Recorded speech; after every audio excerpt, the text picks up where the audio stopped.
स्वागत मु लक्ष्मी आपण देखुछंती कलिंग भारत। वर्तमान देखिबा देश और राज्यर गुरुत्वपूर्ण खबर संपूर्ण भारत रे प्रधानमंत्री नरेंद्र मोदी जहा कहिथिले ता करी देखैछंती। एहार श्रेय प्रधानमंत्री सह भारतीय सेना मानकु मध्य दिया जिवो। एने प्रतिक्रिया रखिछंती ओडिशार उपमुख्यमंत्री प्रभाती परिडा। खाली मु नुहे आपण माने समस्ते हिंदुस्तान बाहर थिबा हिंदुस्तानी माने भी आज गर्व रे अछंती कि राति पाहिला बेलकू जहां हमें अपेक्षा करुथिले देशर प्रधानमंत्री कहूथिले जो देशवासी चाहेंगे वही होगा। तो देशवासी चाहुथिबा कथा को आज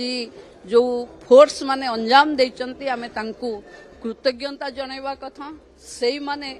अछंती बोली आमे शांति रे अच्छे बा सुरक्षित अच्छे जेते तांकू आमे प्रेज प्रशंसा करिबा बहुत कम हबो। देशर प्रधानमंत्री रक्षा मंत्री गृह मंत्री जो माने तीन फोर्स रो जो माने अधिनायक जो माने एक काम को अंजाम दउचंती मु जने साधारण नागरिक हिसाब रे कृतज्ञता जणाउची से माने अछंती बोली आज आमे अच्छे। देशर प्रधानमंत्री कहिचंती ना देश झुकिबो आखिरे आखि मिले कथा हबो। तेणु आखिरे 140 कोटी भारतीयंकर आखिरे आखि मिलवा भली हिम्मत आज मु भावुनी विश्वर को देशर अच्छी। तेणु जोठी मोदी अछंती सब संभव। आज मॉकड्रिल भी हबो ओडिसा रे मॉकड्रिल हबो एटा तो जनता मानकर अवेयरनेस पई समस्त को सहयोग करिवा पई कि अनुरोध। Anything can be happen. डरिवार नहीं पैनिक करिवार नहीं आमे सचेतन रहिबा जेहेतु आमे अपेक्षा रखुचे। तेणु भयावहता नुहे एटा आमे निजे जेते अवेयरनेस क्रिएट करिवा आम भितरे आम सोसाइटी रे आम ओडिशा कोन भारत वर्ष सेतिकी महफूज रहिबो। तेणु भाबुची समस्ते मॉकड्रिल बेले कहीं पैनिक करिवार नहीं समस्ते प्रस्तुत होवा। आज आपण माने अनेक महिला जो माने तांको स्वामी को हरैचंती आज तांकर भी बाइट सकाळु करैथिबे आपण मानक भितरु किए ना किए से माने कहिला बेले निज मुंडरे हाथ मारुचंती जे जो माने आम सिंदूर पोछिथिले आज ऑपरेशन सिंदूर तार आमको न्याय मिली। तो जी भी ये ऑपरेशन सिंदूर रो ना करिछे देखंतु देश रे एभली प्रधानमंत्री अछंती जी लोकंकर छोट छोट भावावेग को भी एक मिशन रो अंजाम दे पारुछन। तेणु आज निश्चित भावे देशर सबु लोक माने बहुत खुशी ऑपरेशन सिंदूर पाई। देखंतु आगो को कौन होउछ खाली मु नुहे सेनार पराक्रम पाई देश गर्वित। प्रधानमंत्री नरेंद्र मोदी जेभली भाबरे योजना करी प्रतिशोध नेले ता स्मरणीय। एने प्रतिक्रिया रखिछंती आईन मंत्री पृथ्वीराज हरिचंदन। भारत वर्ष पई एक गर्व गौरवर दिन आज गर्व गौरवर समय भी जो बड़ी भाव अत्यंत कैलिब्रेटेड वे रे केवल आतंकवादी अड्डागुड़ी को ध्वंस करने को जो बड़ी भाव प्रतिशोध नवा को भारत वर्ष ये योजना कला एवं से योजना को रूपायन भी कला एवं 9टी जगार स्ट्राइक करी जो बड़ी भाव आतंकवादी अड्डागुड़ी को ध्वंस करा जायछि।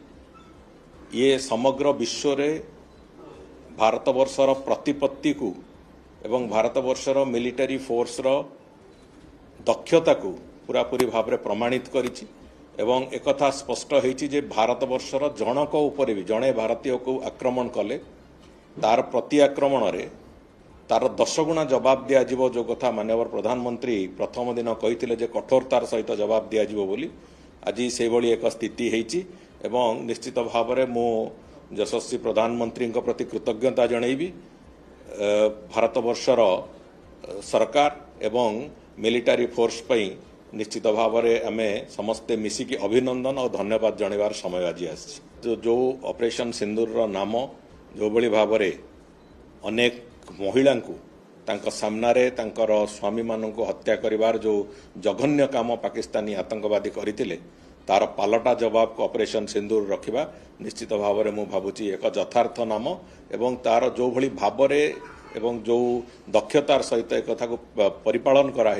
सी भी निश्चित भाव में आम समस्त एक गर्व गौरव कथा। निश्चित भाव ये सामग्रिक भाव नारी शक्तिर कथा तो अच्छी किंतु ओवरऑल एभली कैलिब्रेटेड मिलिटरी ऑपरेशन समग्र विश्व रे कोटी केबे देखा जाय नतला प्रथम थर करी भारत वर्ष कला जो कौन सिविलियन कौन क्षति ही नहीं किंतु टेररिस्ट ऑर्गेनाइजेशंस एवं टेररिस्ट को संपूर्ण ध्वंस करिवारे सक्षम होइछंती ये भली calibrated military operation normal course रे कौन देश भी आज पर्यंत करि पार नतले आज भी अनेक देश भितर युद्ध चली किंतु सेतिर अनेक सिविलियन कर हताहत होउछंती जोटा कि एई लड़ाई रे एथिरे संपूर्ण रूपे से कथाटी को सरकार केंद्र सरकार एवं भारतर मिलिटरी ऑपरेशन पूरापूरी भाव में सेतिरु निजको व्याहत रखिकी जो टार्गेटेड पॉइंट्स से गुड़िक जो दक्षतार सहित अटैक करचंती से निश्चित भाव में एक अत्यंत गर्वर कथा एवं आम मिलिटरी दक्षतार एक संपूर्ण एक परिचय सेतिरु सृष्टि होइछि समग्र विश्व एतिरे चकित भी हेइथिबो एवं आनंदित भी हेइथिबो जे जो भली भाव आतंकवादी मानक ऊपर पालटा आक्रमण भारत वर्ष कला एवं जो भली भाव ये अटैक रे एक संपूर्ण रूपे एक नियंत्रित अटैक है एतिरे निश्चित भाव समग्र विश्व भी ताकू देखिथिबो एवं समग्र विश्व रे भारत वर्षर एतिरे प्रतिपत्ति बढ़िबो भारत वर्ष जो तार इकोनॉमी ठू आरंभ करिक विभिन्न दिगरे निजर प्रतिपत्ति समग्र विश्व रे जाहिर करिया जो प्रक्रिया आरंभ करछि सेतरे ये भी गोटे माइल खुंट होइक ठिया हबो समस्ते प्रस्तुत अछंती मॉक ड्रिल प्रक्रिया आरंभ होउछि एवं सामग्रिक भाव रे युद्ध को युद्ध हिसाब रे निया जीवो आमर लोकों को जेते हत्या करथिले सेते बेले भी सेमाने जानिथिले जे भारत तार पालटा आक्रमण करियो बोली तेने पालटा आक्रमण भारत करिछि एवं बहुत नियंत्रित भाव से कथा को करिछि जदि काली पाकिस्तान कोनोसी मते यार जवाब देवा को चेष्टा करिवो भारत वर्ष पय एक आतंकवाद को संपूर्ण रूपे मूलपोछ करिवार समय आसीछि जेतबळे आमर सामरिक बाहिनी को लेकिन आम गर्व करुचु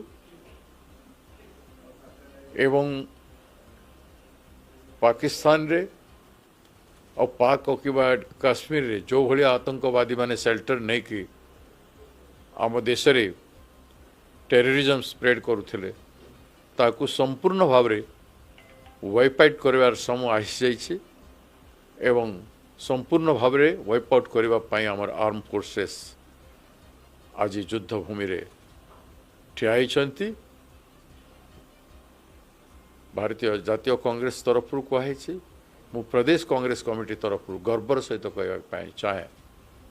जे आम आर्म फोर्सेस निश्चय विजय हेब एवं भारत वर्षर गौरव को पुणी थे हासिल कर सबू राजनीतिक दल भारत सरकार संगे एक है कि भारत क्या सहित भी लड़ार शक्ति रखुछे भारत क्या कम नुह जिते बड़े देश में प्रश्न उठू कौन सी कंप्रोमाइज नहीं देश एक एवं आम एक है कि लड़ू आमर सैन्य बाहिनी सफिशिएंट आम आर्म फोर्सेस जो मैंने 71 रे पावरफुल थे आज केते पावरफुल अच्छे आपण मैंने समस्ते जानते पाक ऑक्युपाइड काश्मीर रे जो आड़ा मान था कि पाकिस्तान रे मध्य देश भीतर भी कौन सी आड़े था से वाइप आउट कर आवश्यकता बहुत दिन है आम सागर मजाक कला भाया एत बड़ देशर गर्व गारिमा शक्ति को से अंडर एस्टिमेट करुँच तेणु आर्मी से ठीक शास्ति दौर देव ऑपरेशन सिंदूर जहाँ भी भारत देश ना देते operation we stand by that आमर सामरिक बाहिनी को लेकिन आम गर्व करुचु एवं पाकिस्तान रे और पाक ऑक्युपाइड काश्मीर रे जो भलिया आतंकवादी माने शेल्टर नहीं कि आम देश रे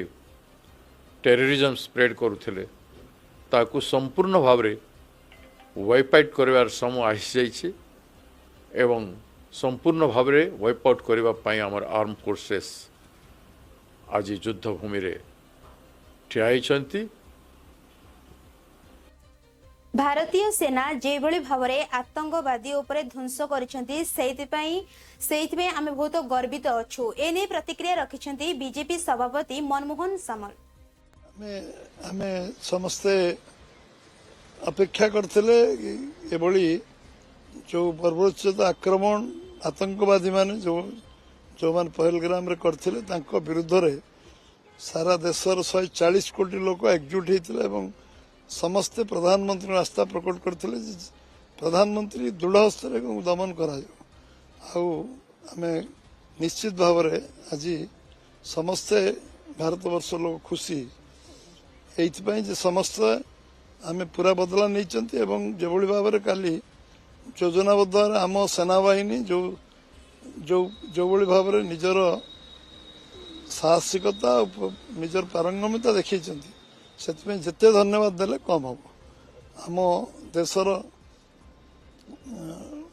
एक विश्वास को नहीं प्रधानमंत्री दायित्व देते दायित्व को काली रात निर्वाह करछंती एभली जो माने आज जो आतंकवादी आडा को जो भाव ध्वस्त विध्वस्त कराई निश्चित भाव में धीरे धीरे धीरे धीरे सब स्पष्ट हम चित्र आठू एभली पाकिस्तान रे जो भाव में आतंकवादी सुरक्षा दिया ताकू कड़ा शब्द रे निंदा समस्ते कर सारी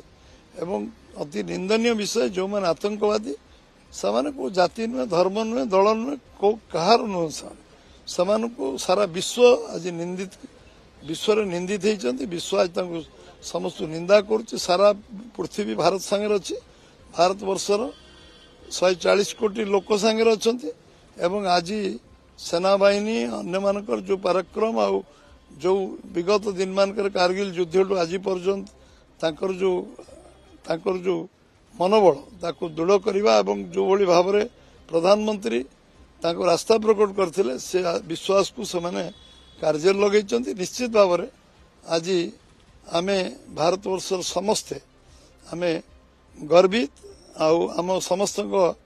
छाती कुंडेमुट जे आमर जो निरीह पर्यटक जो भाव में आतंकवादी सेठी से सामाजिक अर्थनैतिक एवं आम देशर एकता अखंडता आम सार्वभौमत्व को जो भाव में सेमाने प्रश्नवाची सृष्टि करने चेष्टा करते अपचेष्टा करते तार उचित जवाब दिखाई आमे समस्ते पाकिस्तान पाखरे गोटिए विभाग अछि जा आईएसआई जा विश्व को आतंकित करे एने प्रतिक्रिया रखिछंती राजस्व मंत्री सुरेश पुजारी। आतंकवादी शिविर को नष्ट करिया पे एवं आतंकवादी मान को समाप्त करिया पे दुई थर सर्जिकल स्ट्राइक कले उरी घटना पर सर्जिकल स्ट्राइक हला पुलवामा घटना पर सर्जिकल स्ट्राइक हला एवं सर्जिकल स्ट्राइक हला परे गुड़िए आतंकवादी शिविर नष्ट होला गुड़िए आतंकवादी निपात हेले तार सत्वे मध्य पाकिस्तान सुधीरला नहीं पृथ्वीर गणतंत्र रे प्रत्येक देशर विकास पाई विभिन्न विभाग रखी थांती एमानकर तो कौनसी विभाग नहीं गोटे विभाग अच्छी सेटा होची आईएसआई जे गोटे काम मात्रा करे आतंकवादी मान को ठाव करब ट्रेनिंग देव अस्त्रशस्त्र देव एवं भारत केवल नुह भारत बाहर मध्य अन्य देश में आतंकवाद चलैब केवल भारत वर्ष आतंकवादर शिकार नुह अमेरिका भलिया शक्तिशाली देश मध्य समृद्धशाली देश मध्य सेमाने मध्य आतंकवादर शिकार हेले एवं बिन लाडेन माध्यम वर्ल्ड ट्रेड सेंटर रे जो आक्रमण करथिला आज भी से लोम हर्षणकारी घटना मन को विचलित करुचे तेणु पहलगाम घटना पर जो 26 जन निरीह पर्यटक जो मैंने बुलवाई जाते से माने परिवार गले बुलवाई परिवार अधा फेरले नहीं जीवन हरइले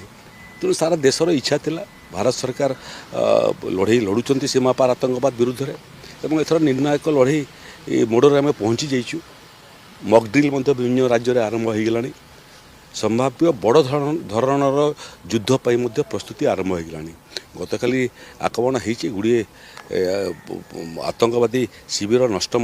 गुड़िए आतंकवादी निपात किंतु जो माने आतंकवादी करते ठाव करछु आम चिन्हट करछु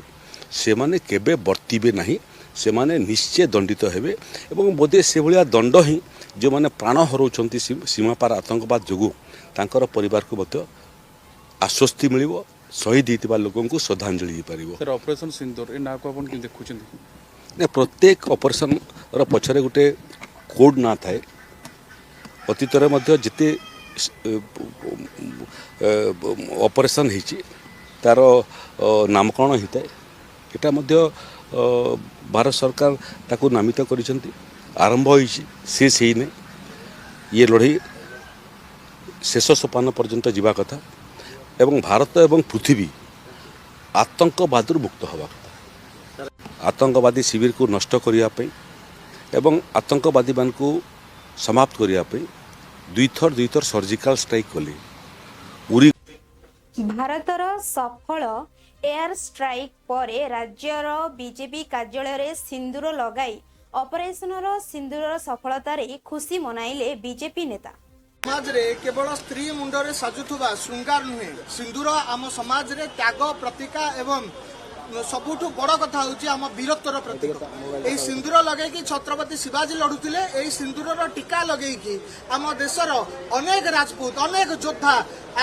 हजार वर्षर जो इतिहास थिला स्वाधीनता संग्राम ता भितर झास देइथिले आज जेतेबेले स्त्री मुंडर सिंदूर धर्म पचारिकी आतंकवादी माने पहलगाम रे पोछि देले से समय नरेंद्र मोदी नेतृत्व में भारत आउ से पुराना देश है कि नहीं जे पाकिस्तान को चिट्ठी लिखिबो आज भारत से है कि नहीं जे आतंकवादी आसिक आम देश में आम साधारण निरीह जनता को हत्या करके जिबे एवं तमे हिंदू बोली प्रश्न कर सारा पर तांकर पैंट खोलिकी चेक करिकी धर्म आधार रे तांको हत्या करिवे आ आमे चुप हेकी बसिउ आज भारत नुआ भारत ए भारत ऑपरेशन सिंदूर करिवो ए भारत पाकिस्तान 9टी आतंकवादी अड्डा उड़ेछि आ एटा केवल आरंभ मात्र आमे तो कहूचु पीओके आमर एबे लाहौर नवर बेल आसी पीओके आमर लाहौर आमे नबु पाकिस्तान तोर टुकड़ा टुकड़ा करिवु वर्तमान नारार सहित भारतीय सेना आगु को बढ़ुचंती आ एटा केवल मते लागुची झलक मात्र मोदी जी जहा कहिसंती जे आतंकवादी माने जो माने ताको पठेइचंती तांकर आक्का माने से माने चिंता भी करि परिबेनी भारत एते बड़ जवाब तांको दबाकू जाउची एते बड़ दंड तांको दबाकू जाउची एवं काली जा हला राति रे विलंबित राति रे एटा केवल आरंभ मात्र समाज रे केवल स्त्री मुंडरे साजुथुबा श्रृंगार नुहे सिंदूर आम समाज रे त्याग प्रतीका एवं सबुठु बड़ कथा होची आम वीरत्वर प्रतीक एही सिंदूर ऑपरेशन सिंदूर उपरे प्रतिक्रिया रखी भारतर प्रधानमंत्री नरेंद्र मोदी प्रेसमिट देइछंती। जिन्होंने ये हमला किया है उन आतंकियों को और इस हमले की साजिश रचने वालों को उनकी कल्पना से भी बड़ी सजा मिलेगी। 22 अप्रैल को जम्मू कश्मीर के पहलगाम में आतंकियों ने मासूम देशवासियों को जिस बेरहमी से मारा है उससे पूरा देश व्यथित है। कोटि कोटि देशवासी दुखी हैं। सभी पीड़ित परिवारों के इस दुख में पूरा देश उनके साथ खड़ा है। जिन परिवारजनों का अभी इलाज चल रहा है वे जल्द स्वस्थ हो इसके लिए भी सरकार हर प्रयास कर रही है। साथियों, इस आतंकी हमले में किसी ने अपना बेटा खोया, किसी ने अपना भाई खोया, किसी ने अपना जीवन साथी खोया है। उनमें से कोई बांग्ला बोलता था, कोई कन्नड़ा बोलता था, कोई मराठी था, कोई ओडिया था, कोई गुजराती था, कोई यहां बिहार का लाल था। आज उन सभी की मृत्यु पर करगिल से कन्याकुमारी तक हमारा दुख एक जैसा है, हमारा आक्रोश एक जैसा है। ये हमला सिर्फ निहत्थे पर्यटकों पर नहीं हुआ है। देश के दुश्मनों ने भारत की आत्मा पर हमला करने का दुस्साहस किया है। मैं बहुत स्पष्ट शब्दों में कहना चाहता हूं, जिन्होंने ये हमला किया है, उन आतंकियों को और इस हमले की साजिश रचने वालों को उनकी कल्पना से भी बड़ी सजा मिलेगी। सजा मिलकर के रहेगी। सुखबिंदर सिंह सुख जे कि हिमाचल प्रदेश मुख्यमंत्री से कहते जे सेना माने जे भली भाबरे चाप सृष्टि करी सठिक कार्यानुष्ठान ग्रहण करछंती सेथिपाई आमे तांको उपरे गर्वित। ये तीनों अंगों ने जिस प्रकार से दबाव बनाकर सटीक और सही कार्रवाई की है, उसके लिए सेना पर हमें पूरे प्रदेशवासियों को गर्व है। इस अवसर पर मैं ये कहना चाहूंगा कि पूरे हिमाचल प्रदेश की जनता सेना की इस कार्रवाई पर देश के साथ खड़ी है और सेना के साथ खड़ी है। हमारे प्रदेश ने पहले ही देश की एकता और अखंडता के लिए बलिदान दिए हैं। देश के अधिकतम परमवीर चक्र हिमाचल के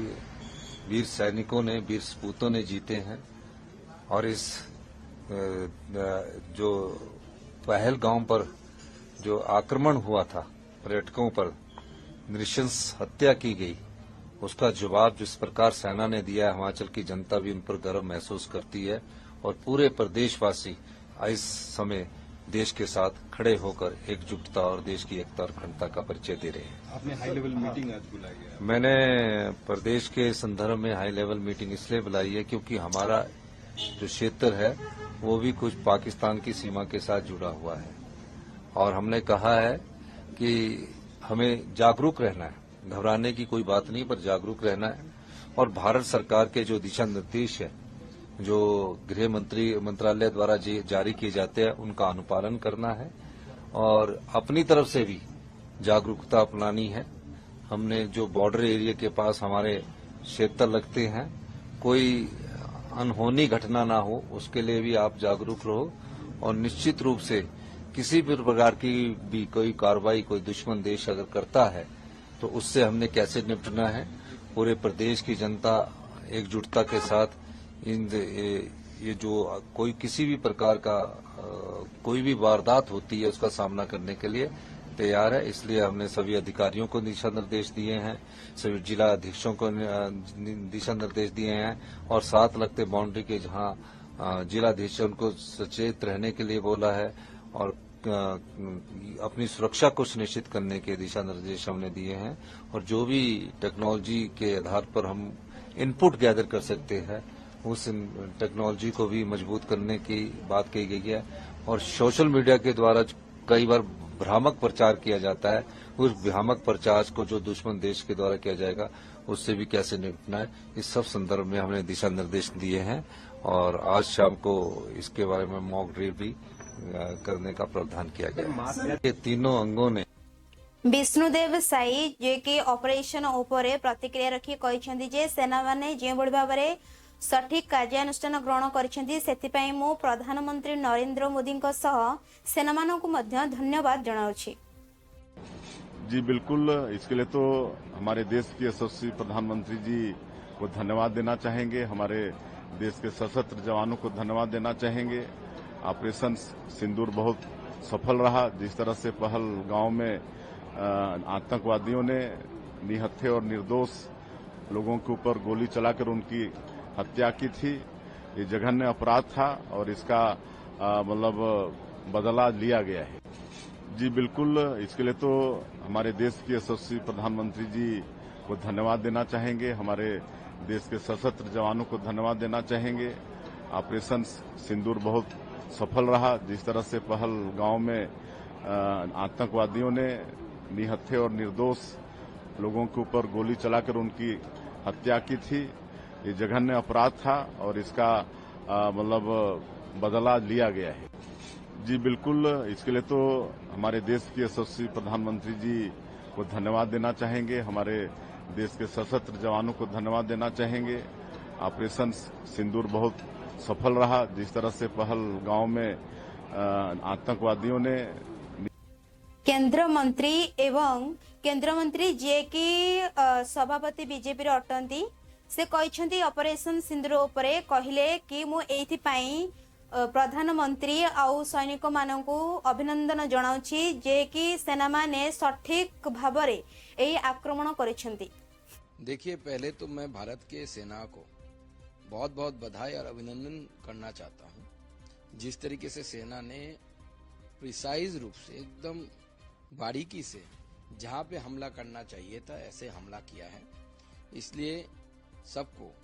जो इस अटैक के साथ जुड़े हुए हैं, इस बदले के साथ जुड़े हुए हैं, मैं उनको सबको अभिनंदित करता हूं और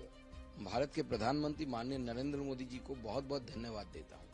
क्योंकि देश का जो मांग था, देश की जो आकांक्षाएं थी,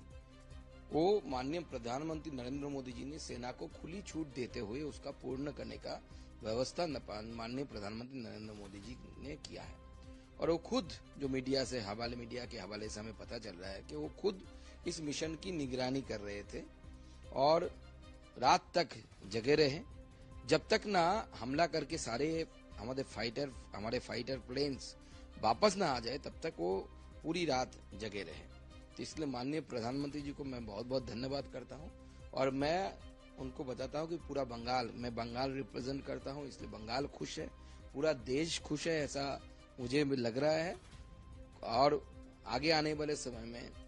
ये पूरे विश्व को पता चल गया कि भारत बदल चुका है और एक ऐसा देश बन चुका है कि जिसके ऊपर आप अगर कुछ करेंगे तो ईंट का जवाब आपको पत्थर से दिया जाएगा और बहुत जबरदस्त तरीके से दिया जाएगा। और उसी हिसाब से भारत के सरकार ने माननीय प्रधानमंत्री नरेंद्र मोदी जी के नेतृत्व में ये जवाब दिया है और ऐसे जवाब बार बार दिए जाएंगे अगर बार बार ये लोग पहलगांव जैसी घटना घटाते हैं। और मैं बहुत धन्यवाद दूंगा आर्मी के सारे लोगों को और माननीय प्रधानमंत्री जी को इस ऑपरेशन का नाम सिंदूर रखने के लिए, क्योंकि जिस तरीके से महिलाओं के सिंदूर मिटा दिया गया और महिलाओं के सिर पे सिंदूर देख के उसके बाद हमला किया गया, ये उस हमले का एकदम मुंहतोड़ जवाब है और ऐसे ही जवाब देना होगा। आगे आने वाले समय में भारत ऐसे ही जवाब देगा, बार बार देगा। और माननीय प्रधानमंत्री जी के नेतृत्व में भारत बदल चुका है। ये डरने वाला भारत नहीं है, अंदर घुसेगा, घुसकर मारेगा। देखिए, पहले तो मैं भारत के सेना को एनसीपी नेता प्रफुल्ल पटेल ऑपरेशन सिंदूर उपरे प्रतिक्रिया रखी कहते जे मु भारतीय सेना मानकु सैल्यूट करुची, जो माने कि उचित समय बा उचित जगह रे जो जुड़ा युद्ध करिसेंती जे कि सफल होइछंती, एथिबे मु प्रधानमंत्री को भी धन्यवाद जणाउछे। के लिए आराम से तैयारी करके मुंहतोड़ जवाब दिया है पाकिस्तान की आतंकी कार्रवाई का जो पहलगाम में हुआ था, क्या प्रतिक्रिया व्यक्त करनी? भारतीय सेना को सल्यूट और मोदी जी को शाबाशी। आखिर पाकिस्तान को मुंहतोड़ जवाब दिया और पाकिस्तान की भूमि से जो वहां पर आतंक फैलाया जा रहा है पूरे विश्व में और खास करके भारत को टारगेट किया जा रहा है। 26/11 हो गया, हमारे पार्लियामेंट पे हल्ला हुआ, चाहे हमारे पहलगाम में अभी हाल में जो घटना घटी, ये सारी चीजों की जड़ पूरी पाकिस्तान से ही होती है और उनको जवाब देने का काम सही समय पर सोच समझ कर दिया जाना चाहिए। हम लोग चाहते हैं कि उनको जवाब मिले, मगर हमारा ये भी जवाब सही होना चाहिए और उन्होंने बहुत देखुथिले वर्तमान समय देश और राज्यर गुरुत्वपूर्ण खबर संपूर्ण भारत रे समय होइछि एक ब्रेक पर खबर प्रसारण जारी रहिबो। देखुथांतु कलिंग भारत।